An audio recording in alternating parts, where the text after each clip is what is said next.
Still on matters BBI, women leaders have poked holes into the Building Bridges Initiative report, claiming it has failed to fully address the thorny two-thirds gender role conundrum, especially in the National Assembly and the Executive. Speaking during a women's leaders briefing on the report, the speaker said BBI should not erode the gains made by the 2010 Constitution. Though they acknowledged that the document meant good for Kenya, they want a national conversation that will bridge not only ethnic but gender divides across the country.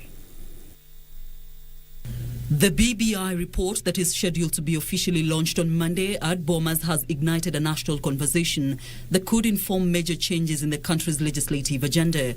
Women leaders under the Common Women Agenda and Coalition of Women Leaders want more deliberations to seal gaps that exist in the report in its current form as pertains the two-thirds gender rule. But even as we're happy with the gains, we also cannot keep quiet when an omission has been noticed.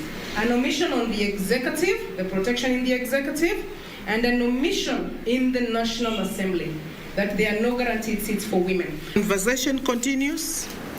Our expectation is that this matter of the two-thirds implementation mechanism in the National Assembly will be firmly, explicitly, and finally be addressed to ensure fully implementation of the two-thirds gender rule in both houses. While appreciating that the document offers huge gains for women, especially with the Senate proposal that will have 50-50 representation of elected women and men, they said the BBI conversation must give a two-thirds implementation mechanism in the National Assembly to ensure the full implementation of the two-thirds gender rule in both houses.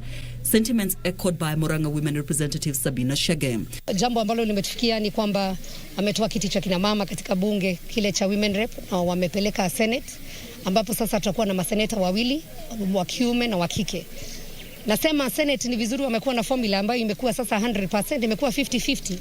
Na pia ile ya deputy governors tunafurahia sana ya kwamba atakuwa wa jinsia tofauti. Governor akiwa mama, deputy wake awe wa kiume. Lakini hii maneno ya women rep kuondolewa kwenye National Assembly sio jambo nzuri, kwa sababu wale wakina mama ambao walikuwa wale 47 ndio hata waliwezesha namba zikawa nyingi. On her part, nominated Senator Gertrude Musuruve noted that the BBI had failed to adequately address the representation of persons living with disability in Parliament. Remember, in the Senate, women with disabilities have lost what they already had, the guarantee of one man, one woman with disability to represent. So that guarantee we don't have anymore. So our fellow women should make sure that they are bringing us on board.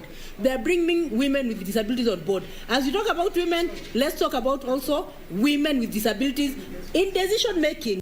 Musuruve saying the document offers hope, urging Kenyans to carefully scrutinize the contents for purposes of bettering it.